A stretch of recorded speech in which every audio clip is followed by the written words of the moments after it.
Bem, muito bom dia a todos. Os presentes, agradeço a presença de todos. Mais um Jornal Club, hoje comigo. Para quem não me conhece, eu me chamo Érica, sou mestranda aqui na pós-graduação. E hoje a gente vai falar de um paper que não é da minha área. Eu peguei esse desafio aí do Helder, de apresentar um paper que não era da minha área. Mas que é uma área que eu gosto muito, digamos assim. Então, esse paper ele tem como tema Human iPSC, Derived Natural Killer Cells, Engineer with Chimeric Antigen Receptor Enhanced Anti-Tumor Activity. O que significa isso? Vamos entender com o passado da apresentação. Para ficar mais claro as coisas, eu vou conceituar alguns pontos antes de falarmos sobre o paper em si. Então, basicamente, o paper ele se passa por duas células, né? Células do nosso sistema imune, que é a célula TCD8, o linfócito T citotóxico, e a célula NK. Duas células ali que têm diferenças, uma está mais envolvida no sistema imune adaptativo, outra no sistema imune inato, porém elas têm algo em comum, que é justamente poder matar células por meio de mecanismos citotóxicos. Então, a célula NK, que nesse caso, ela mata a sua célula-alvo por meio de mecanismos citotóxicos, dentre elas as células malignas de câncer, células infectadas por vírus. Para que haja essa ação da célula, essa célula precisa ser apresentada ao antígeno. Porém, o câncer ele pode escapar desse sistema aí de reconhecimento imune. As células cancerígenas elas podem acumular mutações que vão permitir que essas células escapem do reconhecimento do sistema imune. E aí essas células vão ficar só o meme do John Travolta aí perdidas, sem saber o que fazer. E aí é que entram as imunoterapias antitumorais, né? O foco do paper hoje é justamente uma dessas imunoterapias, existem outras. Dentre essas imunoterapias, nós temos a modificação genética de células imunes, que essas células elas são isoladas, né? Seja a célula T, seja a célula NK, elas são modificadas geneticamente e elas passam a expressão receptor.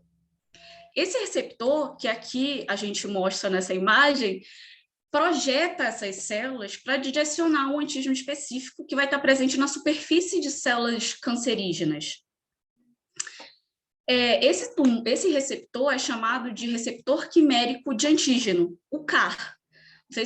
Não sei se alguém já ouviu falar desse receptor, ele é muito conhecido como TCAR, mas hoje a gente já tem o NK-CAR, né? Esse receptor, se a gente olhasse para ele, desse um zoom aqui na célula, a gente veria essa imagem. Eu vou até passar um pouquinho mais aqui. A gente veria essa imagem. Então, aqui a gente tem o receptor, né? Esse é um receptor de primeira geração, foi o primeiro receptor aí lançado, né, estudado, é um receptor que ele é dividido em duas partes. Então, a gente tem o endodomínio, o ectodomínio, desculpa, que é a região que fica para fora da célula. Essa região ela é importantíssima, ela é a região que reconhece o antígeno. Então, se a gente olhasse aqui para essa região, a gente veria exatamente essa parte do anticorpo. Então, é uma região da cadeia leve e da cadeia pesada do anticorpo, e esse anticorpo ele é ante um antígeno que vai estar lá na célula, que vai direcionar o CAR, certo? Não sei se deu para entender. Gente, fiquem à vontade para me interromper, caso não entendam alguma coisa. E aí, essa é uma região importantíssima, né, que é chamada SCFV, e a parte do endodomínio, que é a parte que está para dentro da célula, ela é composta de domínios coestimuladores, que nada mais são que fragmentos, tá, de receptores que estão envolvidos na ativação da célula, na proliferação celular, digamos que nos poderes que as células têm. Esses são fragmentos que vão estar dentro da célula, que são chamados domínios coestimuladores. Então, como a gente vê aqui, os CARs de primeira geração, eles só tinham um domínio coestimulador. E conforme foi sendo estudado os CARs, foram criados novas gerações de CAR. Então, o que vai mudar cada geração são justamente o número de domínios coestimuladores.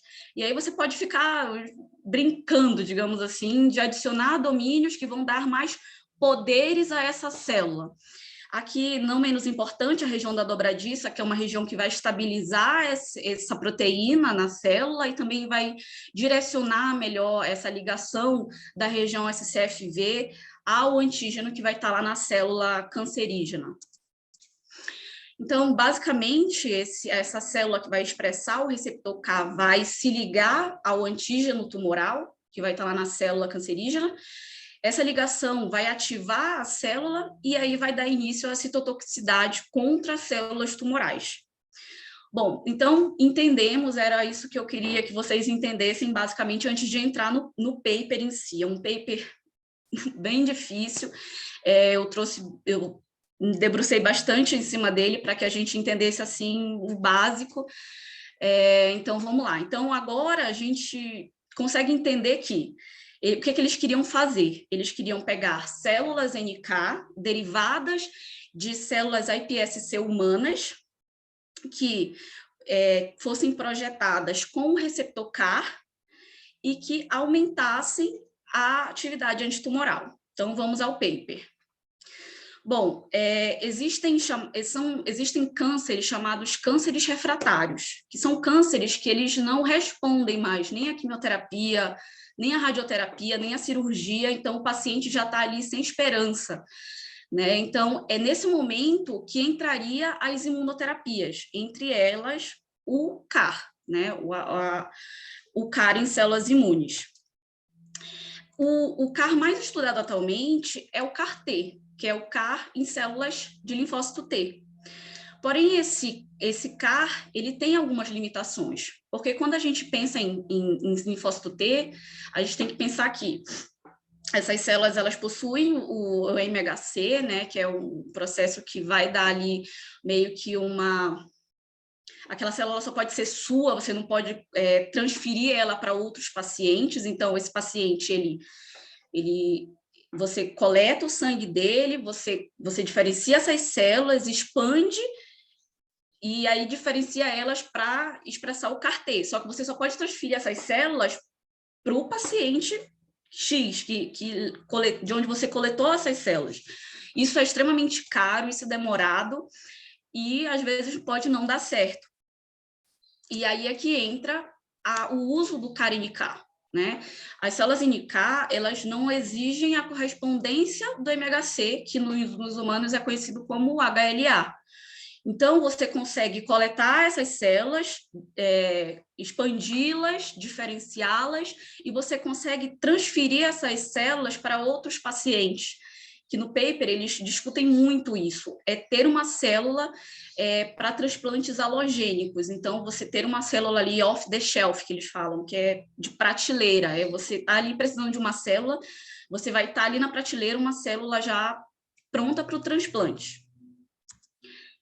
Não vou me ater muito nesse slide, é basicamente para mostrar para vocês que as células NK, elas têm alguns receptores, né, bastante, na verdade, receptores ativadores que vão estar na superfície da célula, e é essa ligação a esses receptores que vai dar a capacidade dessa célula de desencadear ali todo o seu papel de citotoxicidade que vai levar à apoptose celular. Então, o que já se sabia? Já se sabia que a transferência de células NK em transplantes halogênicos, ou seja, para outras pessoas, era seguro. Existiam poucas evidências de toxicidade, já existiam ensaios clínicos, né? Isso em 2018, que esse paper foi publicado. Obviamente que hoje já deve estar muito mais à frente disso, mas até então existiam ensaios clínicos com sangue periférico, que aqui eu vou chamar de PBNK, células de linfoma de células NK, que aqui eu vou chamar de NK92, e células de UCB-NK, que é de cordão umbilical. Já se sabia que esse tipo de célula, né, o CAR-NK, era eficaz contra a leucemia mieloide aguda. quando a gente fala de estudos com o CAR, a gente acaba vendo muito voltado para cânceres hematológicos. Porém, quando a gente fala de tumores sólidos, não existiam muitos trabalhos até então, porque o tumor sólido ele é um ambiente ali que é inóspito para a entrada das células, né? É um ambiente que vai ter baixo pH, vai ter muita liberação de citocinas, de interleucinas, enfim, de todo um potencial ali que vai fazer com que essas células sejam inibidas a entrar naquele ambiente. E aí, por isso, eles queriam entender qual o papel do CAR NK em tumores sólidos. O próprio grupo já tinha publicado anteriormente um trabalho que eles conseguiram produzir em larga escala células-tronco pluripotente induzidas a partir de sangue de cordão umbilical. Então, eles já sabiam que eles poderiam cultivar essas células iPSC-NK em larga escala a partir de células-tronco pluripotente induzidas. E aí eles entram na hipótese, que é justamente projetar domínios de ativação de células CAR-NK, e que isso melhoraria a eficácia antitumoral das células NK, especialmente contra tumores sólidos, que aqui nesse caso é um câncer de ovário, tá? Essas células iPSC, elas poderiam ser mais eficientes para a produção de células NK quando comparadas com células CAR-T e outras células. Então, vamos aos resultados. Então, basicamente, o que eu tenho nessa imagem, tá? Estudos anteriores desse grupo triaram construtos CAR, né? Então, o que eu expliquei na imagem anterior? O nosso querido CAR, ele é formado da região SCFV, que nada mais é que a região que vai reconhecer o antígeno, então essa região não muda. O que vai mudar? Os domínios coestimuladores, tá? Daqui de dentro da célula. Então, foi justamente isso que eles fizeram. Eles criaram 9 construtos CAR, diferenciando os domínios coestimuladores, e aí chegaram em 9 CARs que seriam ideais para trabalhar contra o câncer de ovário. E aqui eles tinham um TCAR, que é sempre para fazer a comparação, né? Que o que eles queriam entender era se o CAR-NK era melhor que o CAR-T. Então, eles fizeram... Uma dúvida. Desculpa. Tá excelente, só quero tirar uma dúvida específica. Nesse teste aí, o alvo em si não mudou. Tipo, o receptor continua o mesmo. Só o que muda, eles queriam avaliar a resposta intracelular, digamos assim. A força da célula, né? Tá bom. Isso, o alvo era sempre, aqui, ó, o alvo sempre vai ser o antimesotelina. A mesotelina, ela é um antígeno que vai ser especificamente, só o câncer de ovário que vai estar lá na superfície da célula do câncer. Então, isso também tem que ser muito bem estudado. Qual é o antígeno que a gente vai direcionar a essa célula? Não pode ser um antígeno que vai estar presente em células, por exemplo, bastante em células que são normais. Então, a gente tem que direcionar também esse antígeno. Então, isso aí é um estudo árduo, que parece ser fácil, mas provavelmente não é. Então, sempre esse alvo era antimesotelina. O que mudava eram os domínios coestimuladores, que é a parte de dentro da célula. Perfeito, obrigado.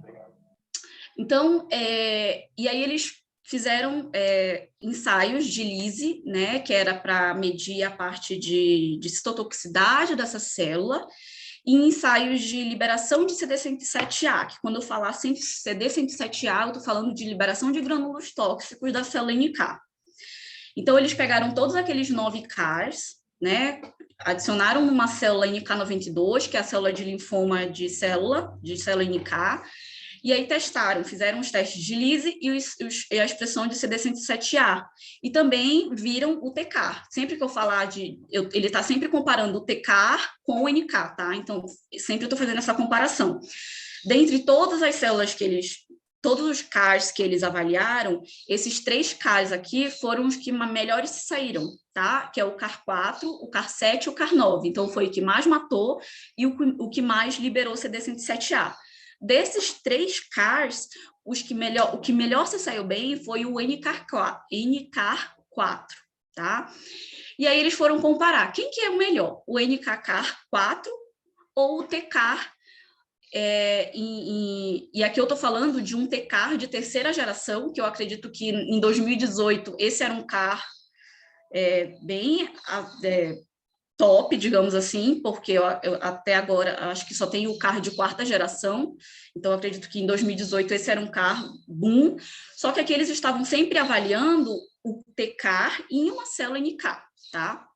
Então, o que eles faziam, tá? E uma coisa que eu também não deixei de falar é que eles também sempre eles pegavam essas células TK, NK, e eles colocavam em contato com células de câncer de ovário. Então, todos esses experimentos que eu fui falando aqui, sempre essa célula está matando célula de câncer de ovário, certo?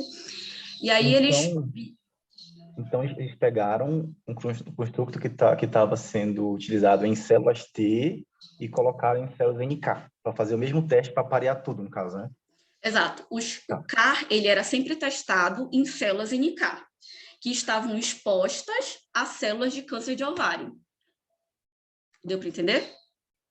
Sim, sim, sim. E aí, esse TK, no caso, que tipo, era utilizado em outro tipo de celular que colocaram na NK. Ponto, é Isso. né? O TK, ele é um CAR que é de linfócito T, só que você pode utilizar ele em outro tipo de célula, como a NK. Nesse momento aqui, eles estavam avaliando o TK em célula NK. Eles queriam entender qual era a função de cada CAR. Então, aqui, nesse momento, eles pegaram os construtos, viram quem era o melhor, era o NK-CAR4, certo? Aí agora vamos ver quem que é o melhor, NK-CAR ou TCAR. E aí eles fizeram novamente novos experimentos. Citotoxicidade, expressão de CD107A, que é a liberação de grânulos, expressão de interferon gama, que é uma interleucina que tem grande potencial aí antitumoral. E entre esses dois CARs, o que melhor se saiu foi o CAR4 ainda, né? Não, o TCAR ainda não se sobressaiu com o CAR4. Bem, aí eles foram, eles já sabiam qual que era a via de sinalização que mediava a ativação da célula NK, e aí, mais uma vez, eles expuseram essas células, as células de câncer de ovário, né? Então, a gente tem nosso amigo CAR4 e o nosso amigo TCAR. Quem que ativa essa célula mais rápido? Quem que ativa melhor, né? Então, eles já sabiam que as vias de sinalização SYK, RK e RK1 são vias importantes na ativação de célula NK. E, mais uma vez, o CAR4, em comparação com o TCAR, foi melhor. Então, ele ativou mais rápido e ativou melhor essas vias. SYK e RK. Tá me escutando? Tô, amiga. Só uma observação antes de você continuar. No CARS que eles fizeram, principalmente no CAR 4, o NKG2D, ele não é um domínio coestimulatório, tá? Ele é um domínio transmembrana. Ele fica na região transmembrana. Uhum. Isso, então ele não é um domínio coestimulatório. Então isso também é uma diferença entre o CAR-NK e o CAR-T. O CAR-T usa um outro domínio transmembrana, e aí eles estavam testando o NKG2D para ver se, porque como é um receptor de células NK, né, se seria um domínio transmembrana melhor do que os outros que eles testaram. Tá, então só para diferenciar esse ponto. O que está sendo coestimulatório é o 2B4 e o CD3Z. E o CD3Z. Isso. Tá bom. Obrigada, Larissa. Bom, então, eles já sabiam ali que o CAR4 ele era melhor no sentido de maior citotoxicidade, maior liberação de grânulos, e agora eles queriam entender qual era o papel de cada construto no CAR4. Então, eles pegaram e fizeram mutações nas regiões do endodomínio, né? Na NKG2D, na região, no 2B4 e no CD3-zeta. Como a gente pode ver aqui nessa imagem, eles adicionaram mutações, eles foram adicionando mutações em cada domínio. Então, aqui, só para a gente ter uma ideia, na região transmembrana, NKG2D, eles adicionaram uma mutação que é justamente a troca de uma arginina por uma alanina, e eles sabiam que cada mutação diminuía a função de cada domínio, né? E aí eles foram avaliar a citotoxicidade a função dessas células após mutações em cada domínio. E aí eles viram que quando eles adicionavam mutações nas regiões NKG2D e 2B4, essa célula diminuía a capacidade citolítica, diminuía a liberação de grânulos, diminuía a liberação de interferon gama e diminuía a fosforilação na via de ativação dessas células. Quando eles mutavam somente CD3-eta, essa célula exibia poucos efeitos, e quando eles mutavam as 3 regiões, essas células paravam ali a sua ativação, né? Não havia liberação de grânulos, não havia eventos de sinalização. Bom, então eles já tinham entendido ali, basicamente, qual que era o papel dessa célula, que ela parecia estar sendo melhor, né, a CAR4 em relação ao TCAR de terceira geração. Então, agora eles queriam criar uma fonte de célula que expressasse esse CAR4 de uma forma eficiente e também testasse se dessa forma ele ainda continuaria sendo eficiente. Então, eles pegaram as células iPSC, criaram, né, diferenciaram essas células para células NK, e aí criaram 3 tipos de CARs nessas células. O TCAR, né, continuando o TCAR nessas células iPSC-NK, o NK-CAR, uma versão vazia, ou seja, aquela porção que fica para fora, que eu chamei de SCFV, ela não existia, e o NK-CAR anti-mesotelina, que aí é o NK-CAR mesmo que a gente está vendo aqui. Bom, esses CARs, eles estavam funcionando nas células iPSC-NK, e aí o que eles queriam entender? Se essa célula estava sendo ativada justamente pela porção SCFV, que é essa porção aqui, ou se estava acontecendo outra coisa ali que estava ativando essas células, né? Então, por isso eles fizeram essa versão vazia do CAR, só com a região do endodomínio. Deu para entender? Se alguém tiver alguma dúvida, pode me interromper. E aí, novamente, eles pegaram esses CARs nas células a iPSC e fizeram novamente os testes. Teste de Lise, teste de liberação de grânulos, teste de interferon gama. E aí eles viram que as células que tinham o CAR vazio, elas tinham uma função semelhante à célula iPSC-NK sem a expressão do CAR. E, mais uma vez, o CAR4 estava na frente, ele aparentava ser mais eficiente em relação aos outros CARs.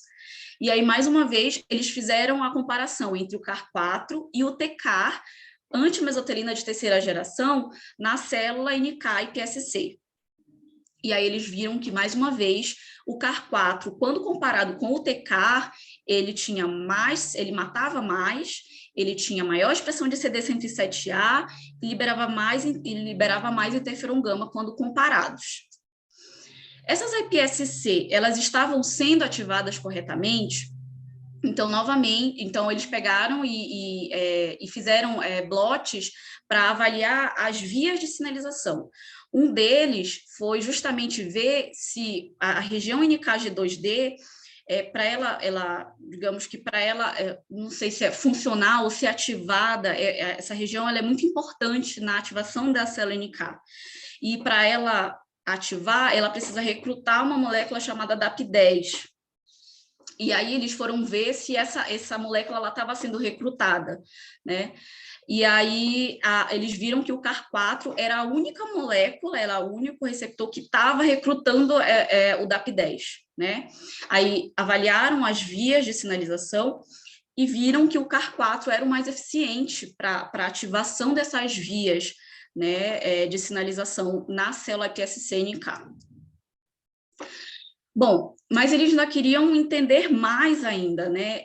Então, vamos pegar um linfócito T, vamos adicionar o nosso CAR-T e fazer essa comparação. Então, eles pegaram células T de doadores, adicionaram o CAR-T de terceira geração e fizeram a comparação entre uma célula T expressando o CAR-T e uma célula NK-iPSC que eles tinham ali chegado, né, que expressando o CAR4.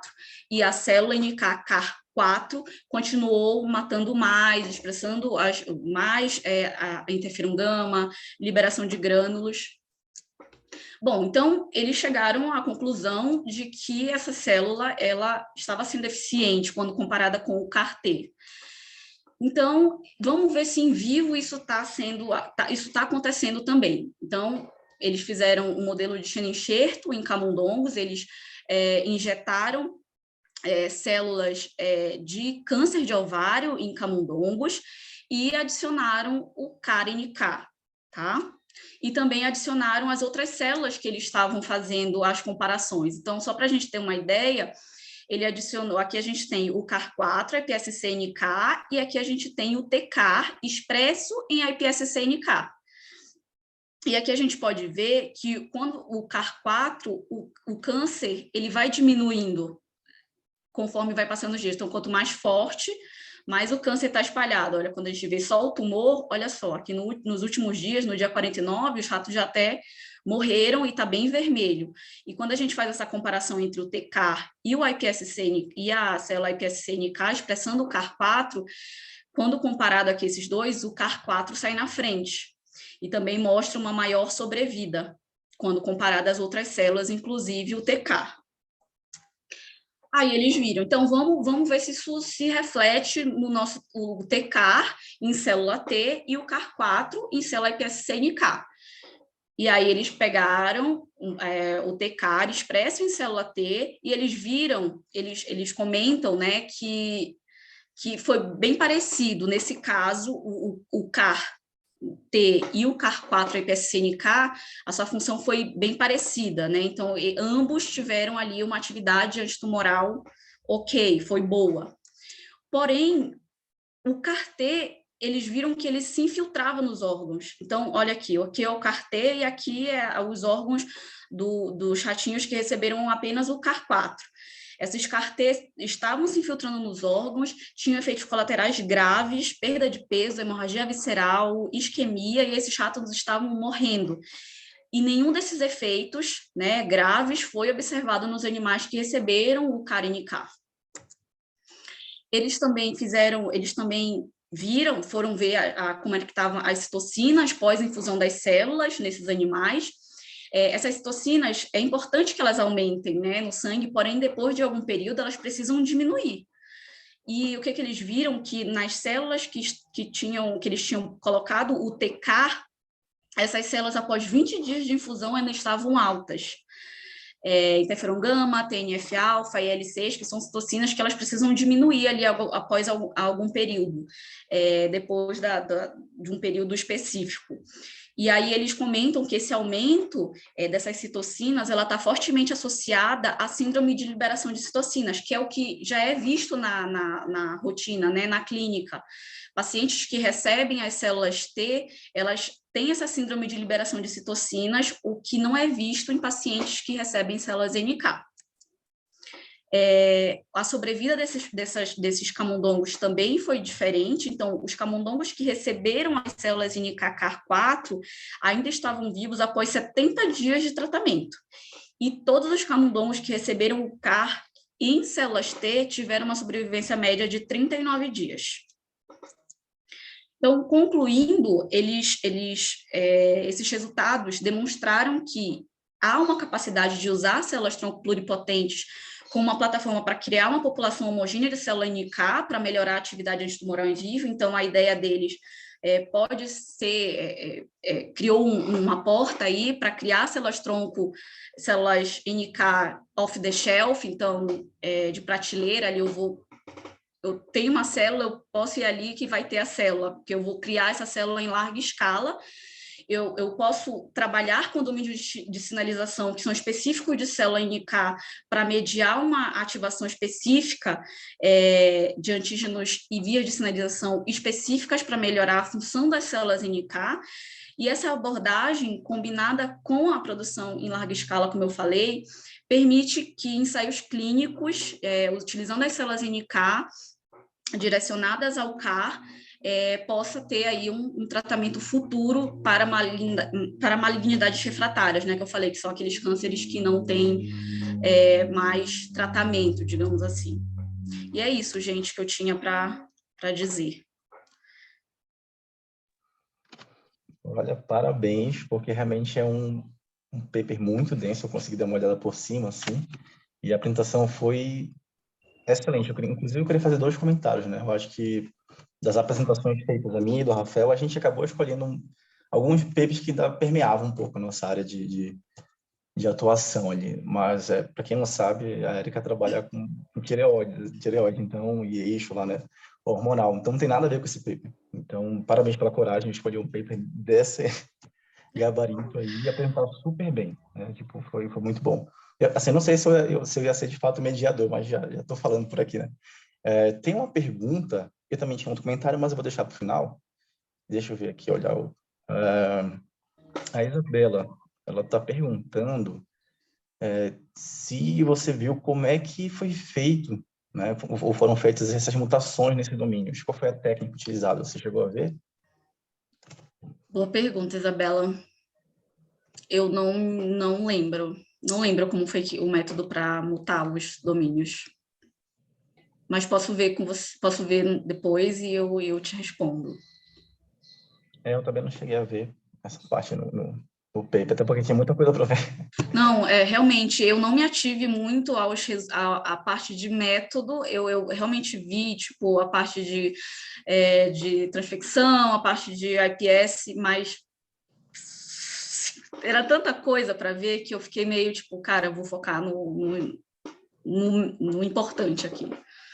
Eu acho que falando em metodologia, teve uma questão que me chamou muita atenção, que é por isso que eu perguntei, tipo, 2 vezes, de fato, eu não sabia que podia pegar um CAR que foi engenheirado em outro tipo de celular, que era célula T, e colocar em NK. Então, essa foi a primeira surpresa. Só que aí, depois disso, teve uma coisa que de fato me incomodou muito, que foi assim, eles estavam comparando o receptor de NK que foi engenheirado em um NK, né, e colocaram um receptor que foi engenheirado em outra célula para comparar.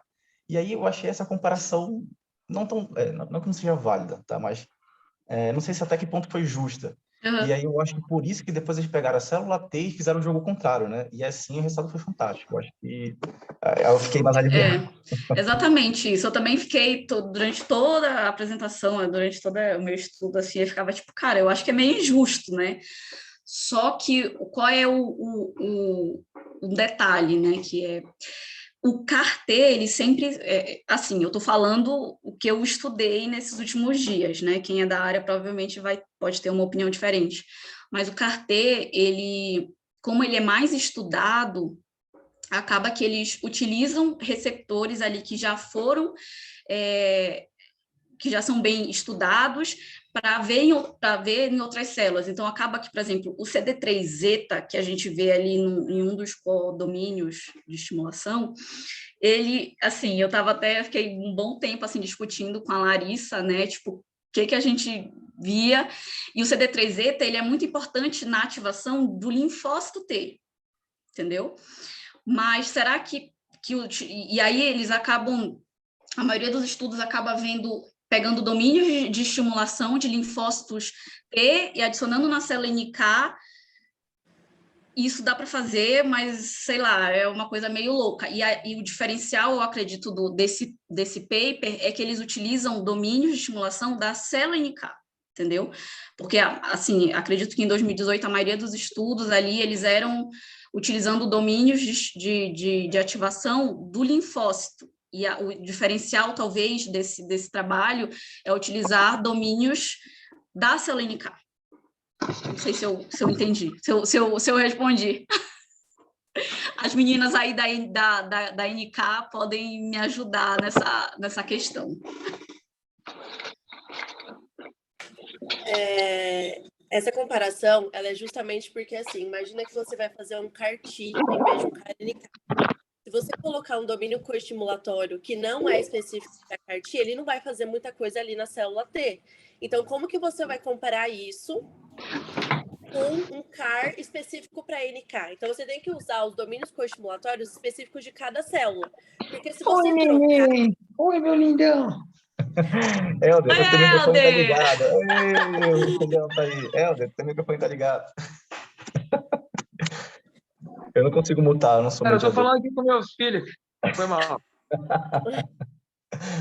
Aí, viu? Então, para você realmente ver essa especificidade e essa ativação, você tem que usar os domínios coestimulatórios de cada célula. Se você colocar um 4-1-BB na NK, você não vai ver muita coisa. Então, como que você vai comparar realmente uma ativação? Porque aqui a gente está querendo não só ver o domínio estimulatório, mas quer ver o tipo de célula também. Então, NK é melhor que CAR-T, por quê? Tem vários outros motivos, né?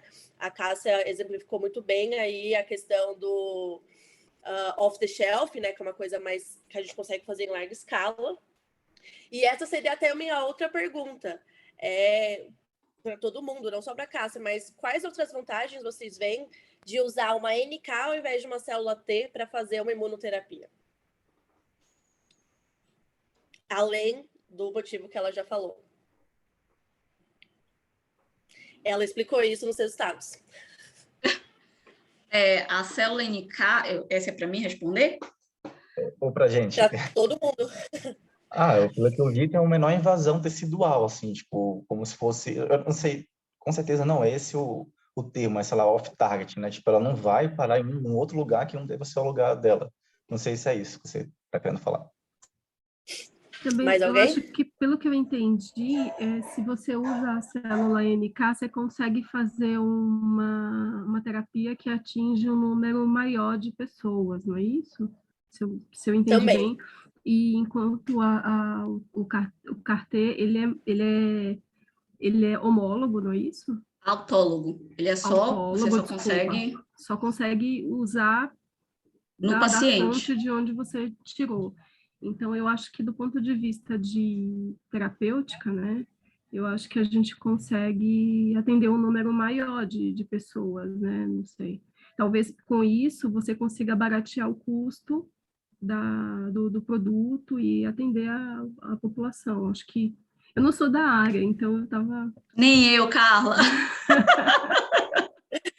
Nem eu, estou entrando nesse mundo agora também. Eu não sou da área do laboratório, né? Então. Eu acho que assim, Excelente, Carla. o que a Lari falou realmente é verdade, mas o meu ponto de vista é quando ele usa uma proteína modificada que é muito utilizada no CAR T-cell, eu acho que o primeiro ponto é verificar se serve ou não para células NK. Existem alguns estímulos entre células T e células NK que são bem parecidos. Mas o CAR4, como foi mostrado, foi melhor a eficiência, provavelmente porque ele é mais específico nas questões de de algumas proteínas de ativação das células NK, como NKG2D, né? Então, eu acho que esse é o primeiro ponto. Com a questão do construto, né, que a Isa perguntou, não sei se é a questão desse paper, mas do que eu já vi, às vezes a modificação de uma proteína, e talvez seja por isso, assim, talvez eles tenham usado lentivírus, plasmídios, enfim, às vezes uma modificação da proteína você acaba causando essas pequenas mutações e essas diferenças de resposta. Não sei se foi isso que a Isa quis dizer, assim, fiquei meio em dúvida. E eu acho que o principal motivo de hoje as células NK estar tão em voga é por causa da questão do reconhecimento do TCR, né? Então, tem uma questão que é a base da imunologia, no qual as células NK não têm esse poder de reconhecimento como o TCR, então a resposta é um pouco diferente, isso permite que seja uma coisa mais universal, assim, nesse sentido. Talvez o Lucas até possa falar um pouco melhor, que ele também entende bastante de imuno aí, mas eu acho que é isso, assim, sabe? Entra na conversa aí, Lucas. Você jogou a bola, jogou a quente, jogou a quente. Jogou uma batata Jogou a quente aí, braba. fervendo. Não, na verdade, vamos por partes. Eu tinha uma pergunta que talvez eu tenha passado batido na leitura do artigo, mas ele não deixa claro, por exemplo, quais são o perfil fenotípico dessas células NK que ele chama de NK, né? Por exemplo, em nenhuma das figuras ou na parte dos resultados, ele em momento Realmente, algum, esse é um ponto. ele em momento algum ele coloca qual foi a estratégia de gate utilizado para caracterizar NKs, né?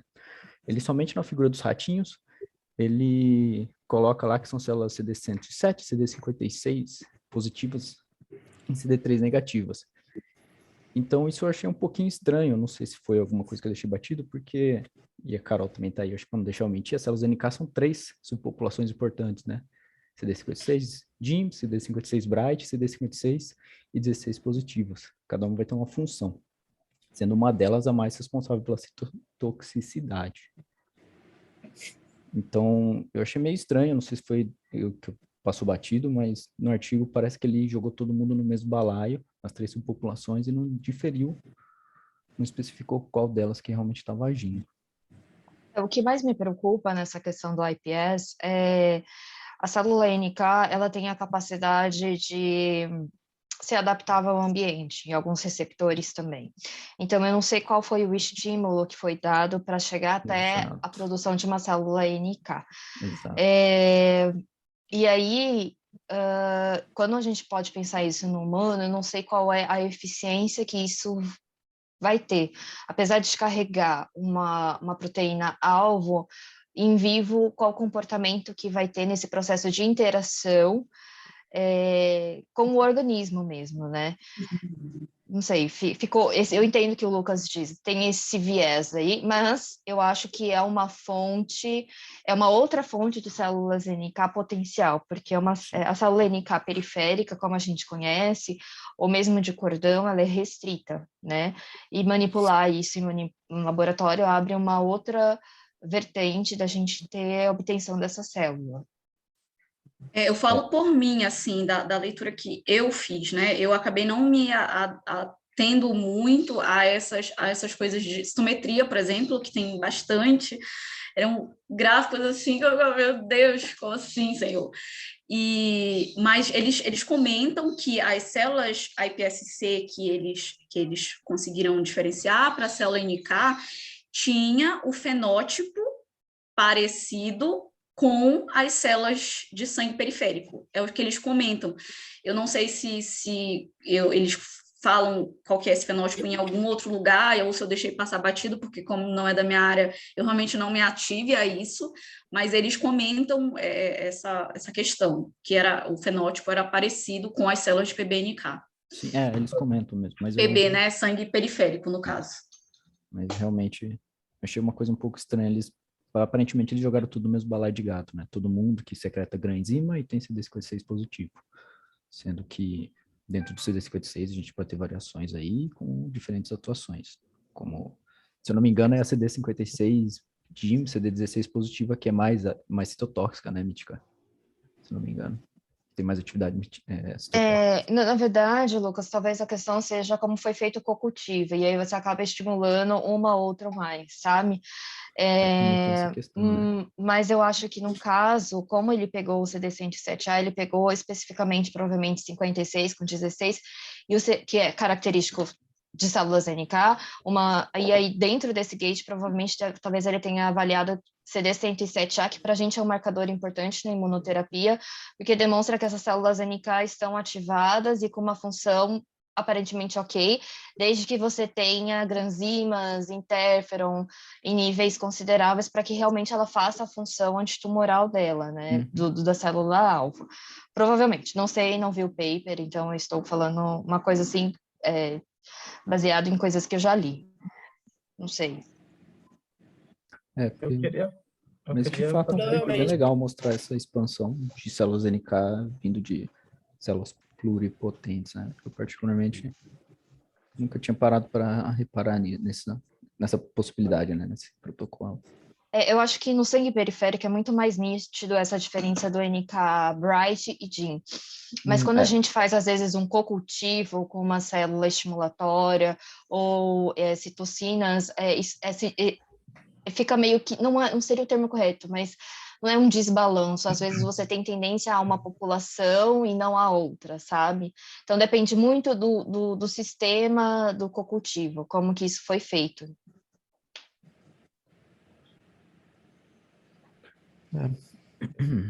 Eu acho que eu queria fazer uma provocação, uma pergunta-provocação, na verdade, né? Porque, cara, são técnicas, são terapias assim, com um potencial muito grande. Só que, com certeza, todas essas terapias esbarram em uma questão: escala. Como escalar essa terapia, né? Como produzir esse tipo de célula em larga escala para vender, já que é para ser dessa forma, esse é o grande desafio, assim, tipo, estou trabalhando numa empresa que trabalha com terapia celular. E o objetivo final de um dos projetos é produzir cardiomiócitos em tonéis de 100 litros. É o desafio. Se vai conseguir? Não sei. Desafio de milhões. De milhões, exatamente. Assim, se der certo, é uma coisa que vai ser bilionário aí. É o que E eles aí, a mesma discutem coisa o que nos paper leva- inteiro também, é o grande desafio deles, era chegar talvez no CAR ideal, né? Mostrar que ele era melhor que o CAR-T e também mostrar que isso dava para produzir em larga escala. Tanto que a discussão deles no final, a discussão é só mostrando isso. Olha, a gente consegue mostrar que é melhor, que é isso, que é aquilo, e que isso dá para ser produzido em larga escala. Vamos lá. Eu acho que essa Tela pergunta... NK off the shelf para larga todos. escala? O que é larga, sei lá, a galera que é da área aí, o que é, tipo, larga escala, assim? É conseguir produzir, para 100 pessoas, 1.000 pessoas, 10.000 pessoas? O que significa isso? Acho que é produzir a quantidade suficiente para você infundir isso no paciente para ter uma resposta ok, uma resposta de recuperação. É isso, é larga escala. Mas para um paciente, então? Então, a ideia do paper é quando a gente fala, eles falam muito essa palavra, tipo, acho que eles citam umas 10 vezes no paper, off the shelf. Isso. É ter, digamos assim, aquela célula ali, cara, tô com um paciente, ele não tá respondendo mais a nada. Vou ali na prateleira e vou pegar uma célula NK com CAR lá, antígeno Y, para injetar naquele paciente. É ter aquilo naquele momento, pronto, como se fosse um medicamento, entendeu? Que é o que acontece com o CAR-T, por exemplo, é que você precisa coletar do paciente, aí fazer todo o processo de expansão, de diferenciação, e aí depois injetar novamente nesse paciente, isso pode ser nele, né? Então, isso demanda tempo, isso demanda custo, isso são milhares de dólares, não é qualquer pessoa que pode fazer, então, talvez pensar nesse caso, a célula NK seria podendo, né, ter essa questão do transplante halogênico, ela seria uma questão que poderia ser levada aí para células de prateleira, né? Eles falam. Esse é o grande objetivo de todo mundo que está fazendo CAR-NK. A questão de milhões. Mas eu acho que essa questão... Existem empresas que já fazem isso, não com CAR-NK, mas com outras células. Então, é possível. Você precisa de materiais para isso, mas possível é. O único problema da NK é que você tem que avaliar muito questão de exaustão de célula, blá, blá, blá, todos esses checkpoints imunes, né? Isso é um desafio grande, mas daqui a uns anos, com certeza, a gente vai estar conseguindo. E assim, vocês falaram da questão de fazer NK através de iPSC, tem alguns trials clínicos que já estão em andamento com essas células, a gente ainda não tem resultado. Na verdade, a gente não tem resultado, acho que de quase nenhum trial clínico de NK, então é tudo muito novo, né? A gente vai saber esses resultados ao longo dos anos. Mas eu não tenho dúvidas que em algum momento a gente vai conseguir, sim, fazer essa produção. Não, com certeza. Eu acho que essa é a provocação mesmo, né? Tipo, eu não sei até que ponto já está escalável isso, né? Tipo, sei lá, você ter em estoque ali para 20, 30, 40, 50 pacientes, de repente, no hospital, né? Não sei até que ponto você consegue escalar de fato isso, né? Você produzir em massa ali uma determinada célula, ainda mais desse tipo celular. Mas, com certeza, esse é o objetivo, né? Muito bom, muito bom. Alguma outra pergunta aí na fila que eu não estou vendo aqui? A Larissa quer me fuzilar, eu sei que ela quer.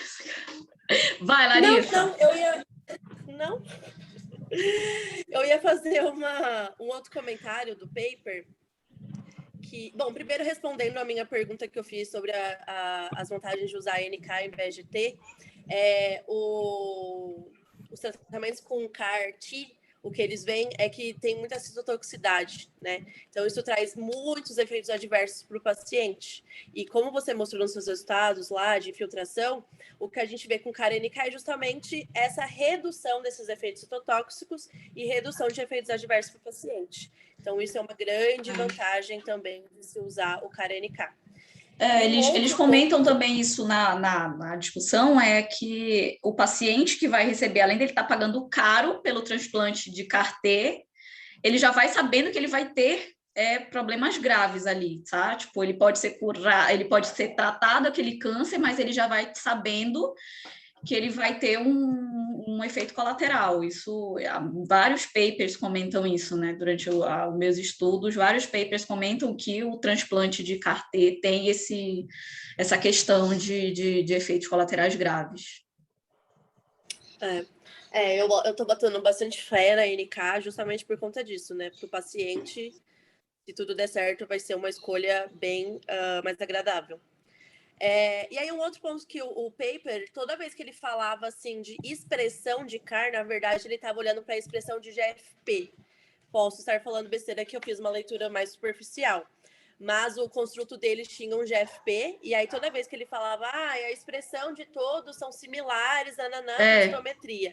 Só que ele estava vendo a expressão de GFP, ele não está vendo se o CAR está lá expresso na membrana. Então, são duas coisas diferentes. Tem a expressão do plasmídio e tem a expressão do CAR lá na membrana funcional. Então, acho que isso também foi um ponto negativo que eles deveriam ter olhado a expressão do CAR ao invés só da expressão do GFP. E aí, Larissa, tinha que fazer como isso aí? Como é que faz essa avaliação?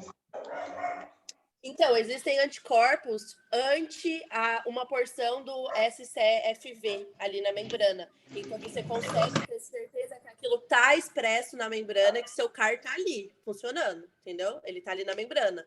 Agora, se você só medir GFP, e se o plasmídio estiver ali dentro, produzindo um GFP, mas o CAR não chegou na membrana? Sim, exatamente. E aí, uma imunofluorescênciazinha também não ajudaria, assim, mostrar que está na membrana o negócio? Eu vi que tem alguns papers fazendo isso. Só que aí um ponto negativo de você usar essas moléculas fluorescentes é que quando você leva para a clínica, porque o objetivo é sempre chegar na clínica, não pode ter nada geralmente eles não usam, né? Porque pode dar reação com o paciente e tal. Então, pessoal, tem esses pontos. Nós estamos aqui há 2 minutos para o fim, né? Se alguém quiser fazer alguma colocação final aí.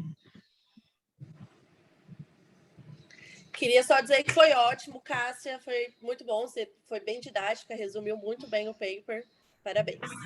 Também achei, Obrigada, foi Laís. ótimo, Cássia, parabéns. Acho que você não tem nada a ver, Clara, e você deu uma super aula, foi muito bom. Obrigada, Carol. Obrigada, Helder. Exatamente isso, a Helder falou sucesso. Não foi fácil não, gente, meu Deus do céu, olha, foram dias debruçada por esse paper, Senhor, meu Deus, eu estava assim, mas deu certo, graças ao Senhor Jesus. Obrigada, Parabéns, gente. Érica. Parabéns, Desafio Érica. cumprido. Bom, semana que vem está